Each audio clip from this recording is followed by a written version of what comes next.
Hi friends, నేను ఒక class తీసుకున్నాను. మనం ఇంట్లో ఉన్నప్పుడు మనకు ఒకవేళ బయటికి వెళ్ళలేం కదా, ఇలాంటి టైంలోనే మనకు సోడా తాగాలనిపించింది అనుకోండి, బయట దొరికేటువంటి సోడా తాగాలనిపించింది అనుకోండి, ఒక నిమ్మకాయ చెక్క తీసుకొని ఇందులో పిండుకోవాలి. నాకు ప్రస్తుతానికి సగం పక్కనే ఉన్నది, అందుకోసమే సగమే పిండుకుంటున్నాను. ఇలా పిండుకోవాలి.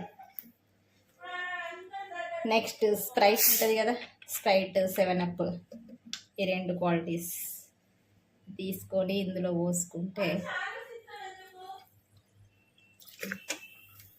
అనిపిస్తుందా, కొంచెమే సగం పక్కనే ఉన్నది కాబట్టి నేను సగమే పోసుకుంటున్నాను. ఫ్లేవర్ దీనికి సరిపోతుంది. ఇప్పుడు దీన్ని తీసుకున్నట్లయితే సేమ్ సోడా లాగానే ఉంటుంది. మనకు బయట దొరికే సోడాను తాగాలనిపించినప్పుడు ఇలా చేసుకొని తాగితే అయిపోతుంది. మనకు అజీర్తి ఇలాగా అనిపించినప్పుడు కూడా ఇది చేసుకొని తాగితే బాగుంటుంది.